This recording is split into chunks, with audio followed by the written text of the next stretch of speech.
नमस्कार। दोपहर 12 बजे के समाचारों में आपका स्वागत है। मैं हूं पूजा श्रीवास्तव। समाचारों में सबसे पहले नजर डालते हैं हेडलाइंस पर। प्रधानमंत्री ने नागपुर में हो रहे 108वीं भारतीय विज्ञान कांग्रेस को वर्चुअल माध्यम से किया संबोधित। कहा, विज्ञान के क्षेत्र में भारत तेजी से विश्व के टॉप देशों में हो रहा है शामिल।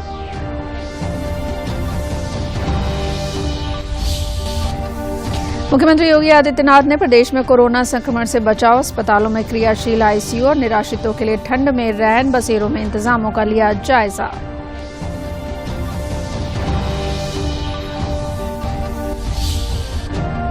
बिहार, यूपी, पश्चिम बंगाल, मध्य प्रदेश, दिल्ली में घने कोहरे और शीतलहर से आम जनजीवन प्रभावित। 4 से 7 जनवरी तक लखनऊ जनपद में 12वीं तक के स्कूल रहेंगे बंद।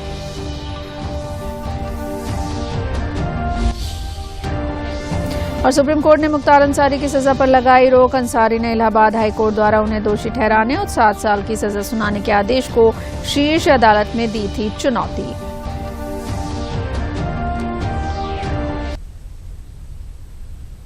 अब समाचार विस्तार से।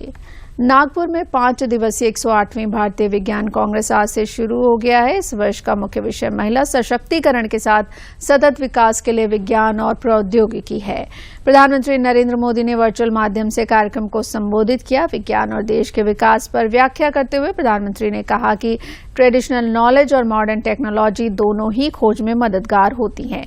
इसलिए हमें अपने साइंटिफिक प्रोसेस को और मजबूत बनाने के लिए अलग अलग तकनीकों के प्रति खोजी प्रवृत्ति को विकसित करना होगा। 21वीं सदी के आज के भारत में हमारे पास 2 चीजें बहुतायन में है। पहली डेटा और दूसरी टेक्नोलॉजी। इन दोनों में भारत के साइंस को नई बुलंदियों पर पहुंचाने की ताकत है। चाहे ट्रेडिशनल नॉलेज हो या मॉडर्न टेक्नोलॉजी, ये दोनों ही साइंटिफिक डिस्कवरी में मददगार होती है। और इसलिए हमें अपने साइंटिफिक प्रोसेसेस को और मजबूत बनाने के लिए अलग अलग टेक्निक्स के प्रति खोजी प्रवृत्ति को विकसित करना होगा। प्रधानमंत्री ने कहा कि विज्ञान के क्षेत्र में भारत तेजी से विश्व के टॉप देशों में शामिल हो रहा है। आज भारत पीएचडी और स्टार्टअप के मामले में दुनिया में टॉप 3 देशों में है। प्रधानमंत्री ने कहा कि इस बार इंडियन विज्ञान कांग्रेस की थीम में सस्टेनेबल डेवलपमेंट को महिला सशक्तिकरण के साथ जोड़ा गया है, जो कि प्रशंसनीय है। साइंस के क्षेत्र में भारत तेजी से वर्ल्ड के टॉप कंट्रीज में शामिल हो रहा है। 2015 तक हम 130 देशों की ग्लोबल इनोवेशन इंडेक्स में 81 नंबर पर थे, लेकिन 2022 में हम छलांग लगा करके 40वें नंबर पर पहुंच गए हैं। आज भारत पीएचडीज के मामले में दुनिया में टॉप 3 देशों में है। आज भारत स्टार्टअप इकोसिस्टम के मामले में दुनिया के टॉप 3 देशों में है।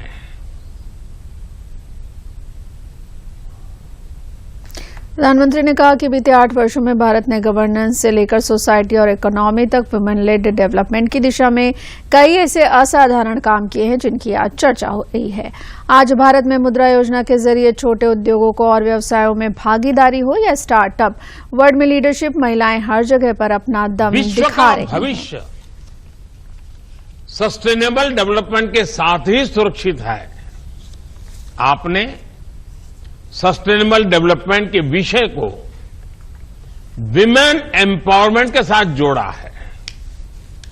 मैं मानता हूं कि व्यावहारिक रूप से भी ये दोनों एक दूसरे से जुड़े हुए हैं।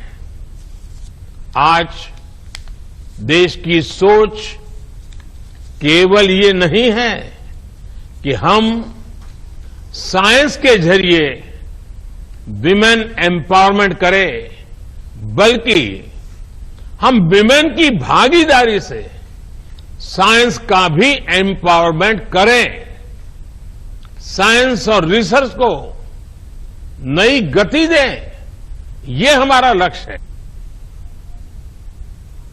केंद्रीय स्वास्थ्य मंत्री मनसुख मांडविया ने कल नई दिल्ली के इंदिरा गांधी इंटरनेशनल हवाई अड्डे पर यात्रियों के लिए एयर सुविधा प्रणाली और आरटी-पीसीआर जांच की समीक्षा की। चीन, जापान, हांगकांग, दक्षिण कोरिया, सिंगापुर और थाईलैंड से आने वाले यात्रियों की अनिवार्य रूप से आरटी-पीसीआर जांच शुरू की जा चुकी है। भारत आने वाले सभी यात्रियों में से रैंडम 2% की जांच की जा रही है।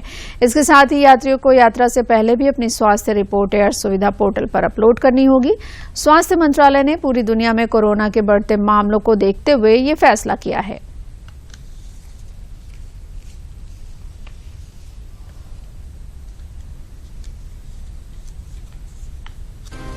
जहां से भी ट्रैवलर पैसेंजर इंडिया में आते हैं तो जो हाई रिस्क कंट्री है वहां एयर सुविधा में अपना आरटी-पीसीआर रिपोर्ट अपलोड करना कंपलसरी किया गया है। यहां एयरपोर्ट पर उसको चेक किया जाता है और जनरल कैटेगरी के टिकट से आने वाले पैसेंजर उसको 2% पैसेंजर का आरटी-पीसीआर टेस्ट यहां किया जा रहा है, उसको रैंडम चेक किया जा रहा है ताकि कोई वेरिएंट देश में आए तो देश उसके सामने सतर्क रहे।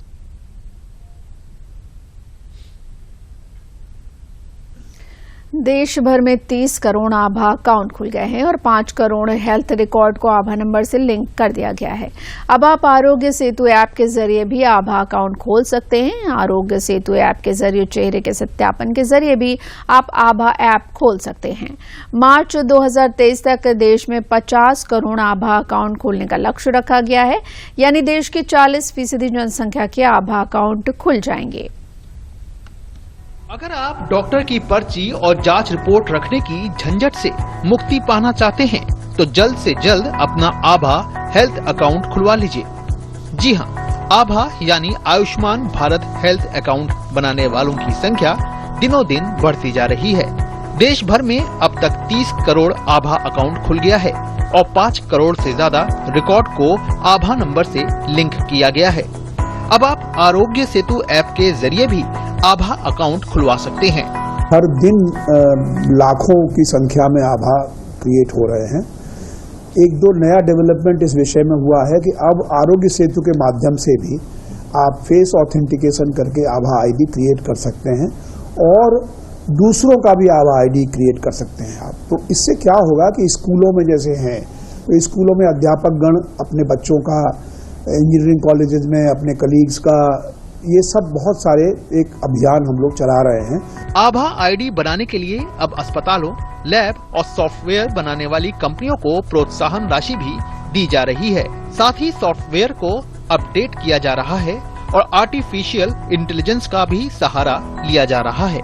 हम सॉफ्टवेयर को भी इतना फ्रेंडली बना रहे हैं कि अगर आप सॉफ्टवेयर से बोल दें तो वॉइस टू टेक्स्ट करके सिस्टम बने।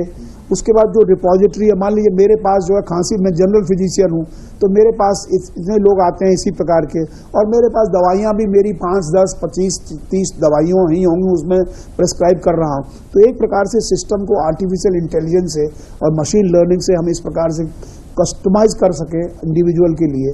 तो इस तरह के सॉफ्टवेयर हम लोग बना करके इस कल्चर को हम बदलना चाहते हैं जिससे कि डिजिटल रिकॉर्ड्स क्रिएट हों, डिजिटल रिकॉर्ड्स लिंक्ड हों। 20 बेड के हॉस्पिटल्स को हम इंसेंटिव देंगे या 10 बेड के हॉस्पिटल को, और हमने कहा कि प्रत्येक बेड में 50 रिकॉर्ड कम से कम क्रिएट होने चाहिए पर मंथ। तो ऐसे मान लीजिए कि 20 बेड का हॉस्पिटल है तो 1000 रिकॉर्ड प्रति महीना उसको क्रिएट करना चाहिए। 1000 तक कोई इंसेंटिव नहीं मिलेगा। 1000 के ऊपर रिकॉर्ड अगर क्रिएट करेंगे और उसको आभा से लिंक करेंगे, कंसर्न पेशेंट है, तो हम लोग ₹5 प्रति रिकॉर्ड उसको हम इंसेंटिव देंगे। अगर आप आभा अकाउंट खुलवाते हैं तो आपको अस्पतालों में पर्ची बनवाने के लिए लाइन में नहीं लगना होगा। दिल्ली के एम्स अस्पताल में भी इस साल से आभा अकाउंट के जरिए ही ओपीडी कार्ड बनेगा। केंद्र सरकार की कोशिश है कि स्वास्थ्य के क्षेत्र में ज्यादा से ज्यादा डिजिटल टेक्नोलॉजी का इस्तेमाल हो ताकि सस्ती, वहनीय और गुणवत्तापूर्ण स्वास्थ्य सुविधा आम लोगों को मिल सके। मुख्यमंत्री योगी आदित्यनाथ ने कल टीम 9 की बैठक में कई आवश्यक दिशा निर्देश दिए, जिसमें प्रदेश में कोरोना संक्रमण से बचाव और उपचार की व्यवस्थाओं को निरंतर सुदृढ़ रखने, कोविड प्रोटोकॉल का पूर्णतः पालन सुनिश्चित कराया जाने और सार्वजनिक स्थानों पर फेस मास्क लगाए जाने के लिए लोगों को जागरूक किया जाना शामिल है। मुख्यमंत्री ने पब्लिक एड्रेस सिस्टम को एक्टिव किए जाने और प्रत्येक जनपद में आईसीयू क्रियाशील रखने के निर्देश दिए। प्रदेश सरकार लोगों को प्रिकॉशन डोज दिए जाने के लिए भी जागरूक कर रही है। बैठक में मुख्यमंत्री ने यूपी ग्लोबल इन्वेस्टर्स समिट के दृष्टिगत प्रत्येक जनपद में 1 दिवसीय निवेशक व निर्यातक सम्मेलन आयोजित किए जाने के लिए भी कहा। बैठक में बताया गया कि शीतलहर में निराश्रितों को राहत प्रदान करने के लिए प्रदेश में अब तक 1200 से अधिक रैन बसेरे स्थापित किए जा चुके हैं।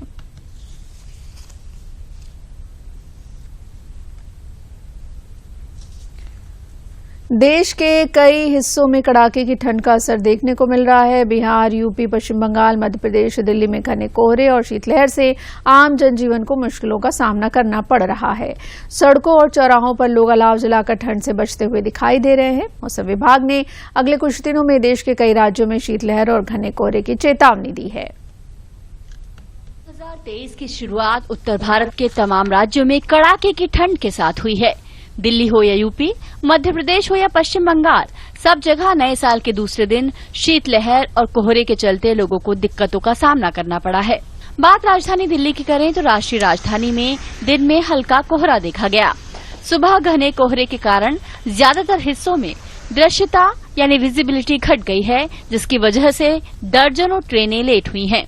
रेलगाड़ियों के देर से चलने की वजह से स्टेशनों पर लोगों को भारी दिक्कत का सामना करना पड़ रहा है। कोहरे के चलते सुबह के समय लोगों को मुश्किल झेलनी पड़ रही है। दिल्ली में धूप न खिलने से दिन में भी लोगों को ठंड झेलनी पड़ी। मौसम विभाग ने दिल्ली समेत उत्तर भारत के कई इलाकों में ठंड के लिए ऑरेंज अलर्ट जारी कर दिया है।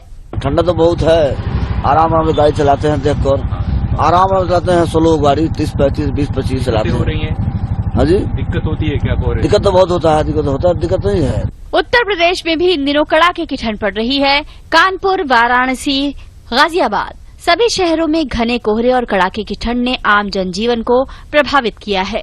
ठंड फिलहाल में तो कम है, वैसे 2 दिन पहले ज्यादा थी। ठंड के लिए आग तापते हैं, आग जलाते हैं। ठंड कल तो कम थी, आज ज्यादा है कुछ, और पहले और ज्यादा थी। मध्य प्रदेश में भी शीतलहर कहर ढा रही है। उत्तर में हुई बर्फबारी का असर प्रदेश पर पड़ने लगा है। उत्तर से आ रही सर्द हवाओं ने दिन और रात का पारा तेजी से गिराया है। प्रदेश में सबसे ठंडा दतिया रहा है। मौसम विभाग की माने तो अगले कुछ दिन मौसम ऐसा ही रहेगा और तापमान में और भी गिरावट देखने को मिल सकती है। दतिया, रायसेन, दमोह, ग्वालियर, खजुराहो, सागर और भोपाल में मध्यम कोहरा रहा। बिहार में भी शीतलहर का कहर जारी है। शीतलहर के कारण कई जिलों के अधिकतम और न्यूनतम तापमान में गिरावट देखी गई। कोहरे के कारण हवाई जहाज की उड़ानें और ट्रेनों की आवाजाही भी प्रभावित हुई है। राज्य के हर गांव, शहर, कस्बे में सड़कों, चौराहों और घरों में लोग ठंड से बचने साल 2023 का जनवरी आने वाले दिनों में और भी ठंड बढ़ा सकता है। मौसम विभाग के अनुसार आने वाले दिनों में पंजाब, उत्तर प्रदेश, बिहार समेत उत्तर भारत में घने कोहरे और कड़ाके की ठंड का अनुमान व्यक्त किया गया है। मौसम विभाग का मानना है कि इन राज्यों समेत राजस्थान में भी शीतलहर जारी रहेगी। मौसम विभाग ने उत्तर भारत के कई राज्यों में शीतलहर का येलो अलर्ट जारी किया है। न्यूनतम तापमान में भी 2 से 4 डिग्री की गिरावट आ सकती है। कुल मिलाकर आने वाले दिनों में देश के कई हिस्सों में ठंड अपना असर दिखा सकती है और आम जनजीवन के लिए मुश्किलें पैदा कर सकती है। प्रदेश भर में नए साल की शुरुआत से ही ठंड का प्रकोप जारी है। मौसम विभाग ने पूरे प्रदेश में 7 जनवरी तक ऑरेंज अलर्ट जारी किया है। इसी के चलते कई जनपदों में 12वीं तक के स्कूल बंद कर दिए गए हैं। जनपद गाजीपुर में ठंड और गलन की स्थिति बनी हुई है। कोहरे के कारण सड़कों पर यातायात भी प्रभावित रहा। साथ ही जानवरों को भी ठंड के कारण परेशानी का सामना करना पड़ रहा है। वहीं वाराणसी और पूर्वांचल में भी पिछले 2 दिनों से धुंध छाई हुई है। निराश्रितों के लिए नगर निगम ने रैन बसेरों कैमरों की व्यवस्था की है। साथ ही नगर निगम ने शहर में जगह जगह अलाव जलाने की व्यवस्था की है। चौकाघाट स्थित राजकीय आयुर्वेद महाविद्यालय की प्राचार्य प्रोफेसर नीलम गुप्ता ने बताया कि मोटे अनाजों जैसे कि रागी, ज्वार, बाजरा इत्यादि का सेवन करने और अपने खान पान में अदरक और आंवले के उपयोग से ठंड से बचने में मदद मिलती है।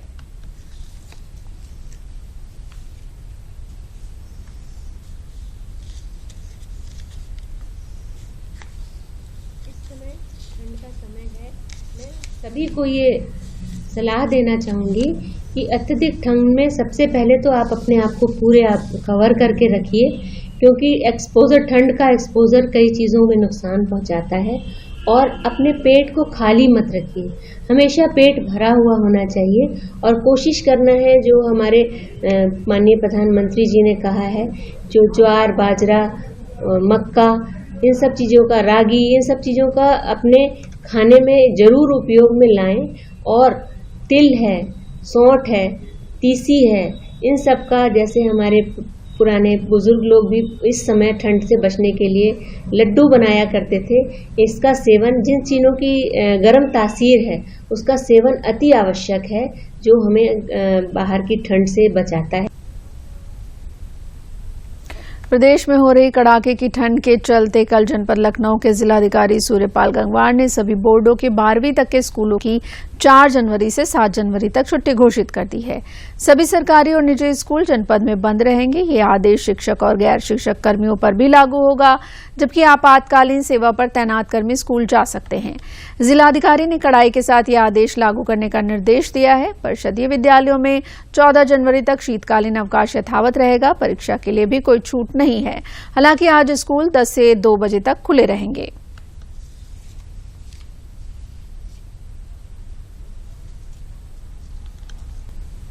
कांग्रेस सांसद राहुल गांधी के नेतृत्व में कन्याकुमारी से श्रीनगर तक जाने वाली भारत जोड़ो यात्रा 4 जनवरी को देर शाम शामली पहुंचेगी।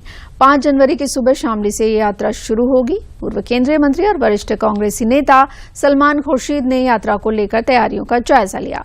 उन्होंने कहा कि प्रशासन से तालमेल बनाकर सुरक्षा व्यवस्था का ध्यान रखना होगा। इस यात्रा में उत्तर प्रदेश के विपक्ष की पार्टियों के विभिन्न नेता भी शामिल होंगे। उन्होंने बताया कि ये यात्रा शामली के कस्बा एलम से शुरू होकर हरियाणा की ओर रवाना होगी। शामली जनपद में कांग्रेस की भारत जोड़ो यात्रा करीब 14 किलोमीटर पैदल चलेगी।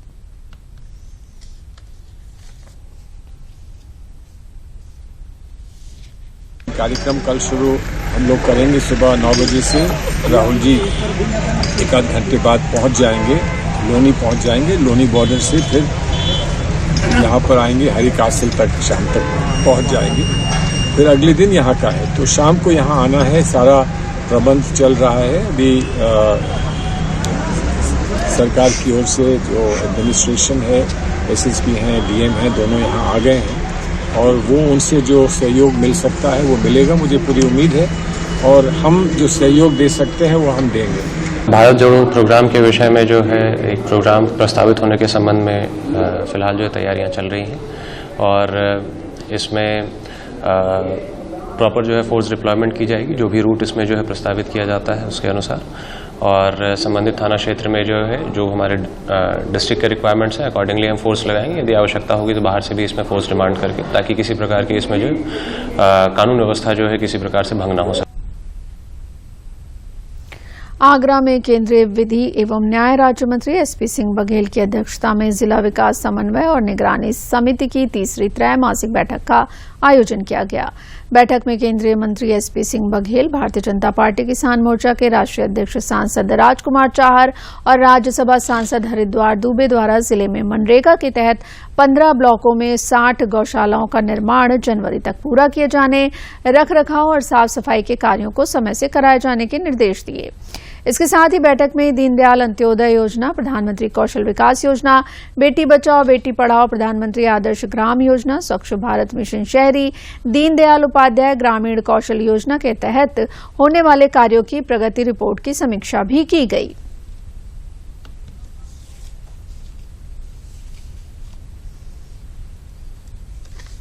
विधवा, दिव्यांग और वृद्धावस्था पेंशन के लोग जब जनसेवा केंद्र हो गए, इसके बाद भी एनजीओ को कैसे मिल जाते हैं, जब दिव्यांग विभाग होने के बावजूद रोज एनजीओ और रोज सामाजिक संस्थाएं साइकिल या वो बांटती हैं, तो जब हमारे पास विभाग है तो डबलिंग नहीं होनी चाहिए। वो लोग तभी जाते होंगे जब उनको नहीं मिल पाता होगा। तो कुल मिला के ये है कि अब हमने तय किया है कि कोठी मीना बाजार में प्रचार प्रसार के साथ आगरा पूरे शहर की तीनों विधानसभाएं और रत्नापुर का एक कैंप लगाया जाएगा, जिसमें विधवा पेंशन, विकलांग पेंशन, वृद्धावस्था पेंशन, आयुष्मान कार्ड और ये क्या होता है हमारा आधार कार्ड के मौके पर कैंप लगाकर के वहीं पर ऑनलाइन भर के वहीं पर प्रमाण पत्र देते हुए पूरा करेंगे। ऐसा करके ये हम लोग एक अंत्योदय का काम करेंगे। फरवरी माह में उद्योग विभाग यूपी निवेश के लिए इन्वेस्टर समिट का आयोजन करेगा। जनपद हापुड़ में 4500 करोड़ से लगने वाले उद्योगों के लिए प्रस्ताव मिल चुके हैं। इन प्रस्तावों में स्टार्टअप के अलावा मल्टीनेशनल कंपनियां स्थापित करने का प्रस्ताव भी शामिल है। इसके साथ ही उद्योग स्थापित होने से युवाओं को रोजगार मिलेगा। उद्योग विभाग द्वारा सस्ती दरों पर उद्योग स्थापित करने के लिए भूखंड दिए जाएंगे।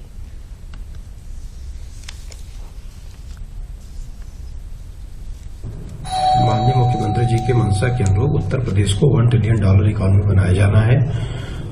उस मिशन को प्राप्त करने के लिए आदरणीय जिलाधिकारी महोदय, मुख्य विकास अधिकारी महोदय और जनपद के समस्त टीम के साथ अर्थव्यवस्था के विभिन्न क्षेत्रों में निवेश को हम सभी लोग मिलकर आकर्षित कर रहे हैं। जनवरी माह में ही हम लोग एक हापुड़ इन्वेस्टर समिट करने जा रहे हैं, जिसमें देश विदेश और सभी जनपद के प्रमुख निवेशकों को हम लोग यहाँ पे हापुड़ में निवेश करें इसके लिए आकर्षित कर रहे हैं। अब तक जनपद में लगभग 6000 करोड़ रुपए का निवेश प्राप्त हो चुका है। जौनपुर जिले में एंटी करप्शन ब्यूरो ने बड़ी कार्रवाई करते हुए पीडब्ल्यूडी ऑफिस के कर्मचारी को रिश्वत लेते हुए पकड़ा है। कर्मचारी चाय की दुकान पर 45,000 रुपए नगद की रिश्वत लेते हुए पकड़ा गया है। पीड़ित ठेकेदार ने एंटी करप्शन ब्यूरो में शिकायत की थी कि उससे 4.5 लाख रुपए के काम के एवज में 12% कमीशन मांग की जा रही थी। जिले के लाइन बाजार थाना क्षेत्र स्थित पीडब्ल्यूडी कार्यालय पर उस समय हड़कंप मच गया जब एंटी करप्शन की टीम ने एक लिपिक को चाय की दुकान से गिरफ्तार कर लिया। जो है जो मेरा 4.5 लाख रुपए का भुगतान हुआ है, उस भुगतान के पश्चात 12% के हिसाब से कम 45,000 रुपया जो है रिश्वत की मांग की जा रही है। और रिश्वत कमीशन का रिश्वत न दिए जाने पर जो मेरे द्वारा जो है कि थाना मीरगंज में बैरक का कार्य कराया जा रहा है, उस कार्य का भुगतान की कार्रवाई में बिल की भुगतान की कार्रवाई करने में आनाकानी की जा रही है। सुप्रीम कोर्ट ने यूपी के पूर्व विधायक मुख्तार अंसारी की सजा पर रोक लगा दी है। अंसारी ने इलाहाबाद हाई कोर्ट द्वारा उन्हें दोषी ठहराने और 7 साल की सजा सुनाने के आदेश को शीर्ष अदालत में चुनौती दी थी। सुप्रीम कोर्ट ने मामले में यूपी सरकार को नोटिस जारी कर जवाब मांगा है। ये मामला मुख्तार अंसारी द्वारा 2003 में एक जेलर को धमकाने और जान से मारने की धमकी देने का है।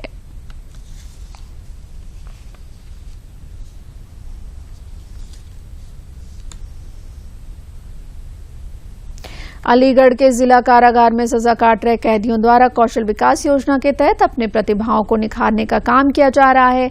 जेल अधीक्षक के नेतृत्व में जेल में हर रोज कैदियों को आत्मनिर्भर भारत योजना के तहत आत्मनिर्भर बनाने का काम किया जा रहा है। जेल के कैदी जेल में विभिन्न हुनर सीख रहे हैं, साथ ही कैदी इग्नू के माध्यम से शिक्षा भी हासिल कर रहे हैं। जेल अधीक्षक ने बताया कि कैदियों को आगे बढ़ाने के लिए जेल प्रशासन पूरी मदद कर रहा है।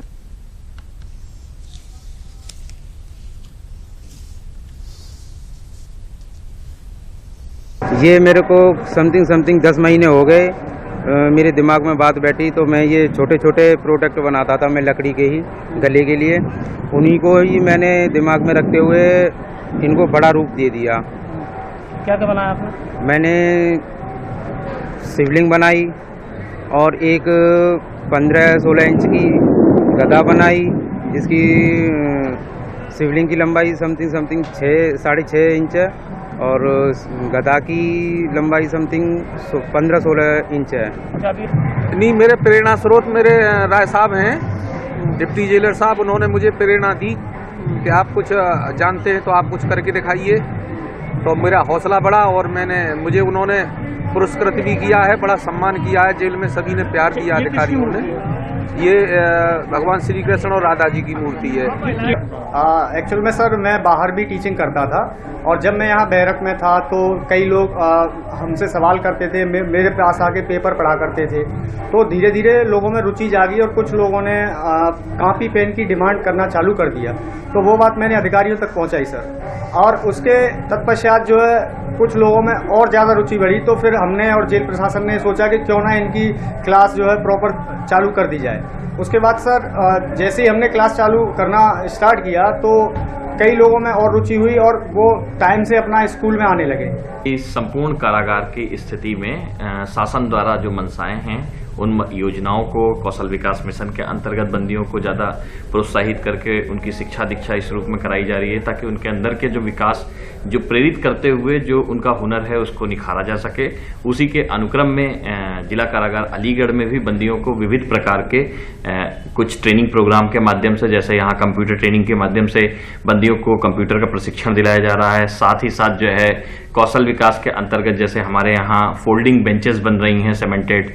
इसके बाद जो है अभी आपने जैसे बात बोली कि शिवलिंग और गदा की चीजें हैं, तो शिवलिंग और गदा लकड़ी से संबंधित जो है सामग्री, तो लकड़ी से संबंधित सामग्रियों को जो छोटी सजावट की चीजें हैं वो बनाई जा रही हैं। एलईडी बल्ब की चीजें बन रही हैं हमारे यहाँ। बंदियों को उत्साह बढ़ाने के लिए एक प्रयास 1.0 खेल की प्रतियोगिता कराई जा रही है।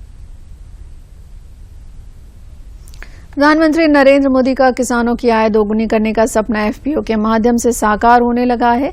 मेरठ की सरधना तहसील के कुशावली गांव के किसानों ने बासमती चावल के लिए देश का पहला ऐसा एफपीओ बनाया है जो केवल देश नहीं बल्कि विदेशों तक पहुंचेगा।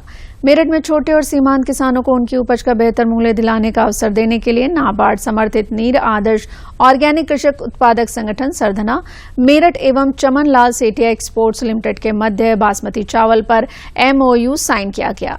एफपीओ को निर्यातक से मिलवाने में रचित उपल जिला विकास प्रबंधक नाबार्ड एवं डॉक्टर रितेश शर्मा प्रधान वैज्ञानिक बासमती निर्यात विकास फाउंडेशन एपीडा की अहम भूमिका रही। जिला विकास प्रबंधक नाबार्ड रचित उपल ने बताया कि बासमती चावल एफपीओ को देख किसान एफपीओ से जुड़ रहे हैं। एफपीओ में लगभग 400 किसान अब तक जुड़ चुके हैं।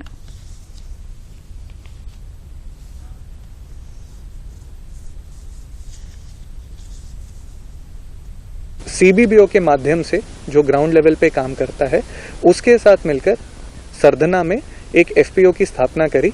अभी यहाँ पे 400 से ज्यादा किसान हमारे साथ जुड़े हुए हैं। इनको दोनों तरफ लाभ मिलता है। जब हम इनपुट्स की बात करते हैं तो इनपुट्स इनको कम दरों पे मिलती है, और आगे जब हम मार्केटिंग की बात करें तो इनको आगे मार्केटिंग में भी सहयोग मिलता है एफपीओ के माध्यम से। तो ये क्या कर रहे हैं? ये वाला एफपीओ जब देखा गया था तो बासमती चावल पे इनका काम शुरू हुआ था। इनको अभी शुरू हुए 1 ही साल हुआ है, और मुझे बताते हुए बहुत गर्व होता है कि इस 1 साल में इन्होंने अपने साथ किसान भी जोड़े हैं, और साथ में इन्होंने अभी एक एमओयू साइन किया नवंबर में करनाल के एक बहुत बड़े एक्सपोर्ट। प्रधानमंत्री ने नागपुर में हो रहे 108वें भारतीय विज्ञान कांग्रेस को वर्चुअल माध्यम से किया संबोधित। कहा, विज्ञान के क्षेत्र में भारत तेजी से विश्व के टॉप देशों में शामिल हो रहा है।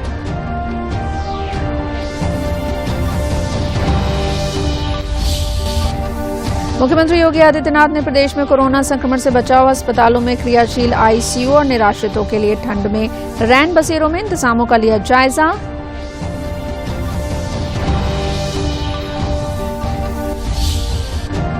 बिहार, यूपी, पश्चिम बंगाल, मध्य प्रदेश, दिल्ली में घने कोहरे और शीतलहर से आम जनजीवन प्रभावित।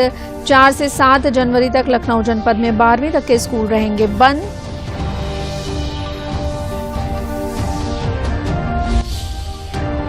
और सुप्रीम कोर्ट ने मुख्तार अंसारी की सजा पर लगाई रोक। अंसारी ने इलाहाबाद हाई कोर्ट द्वारा उन्हें दोषी ठहराने और 7 साल की सजा सुनाने के आदेश को शीर्ष अदालत में दी थी चुनौती।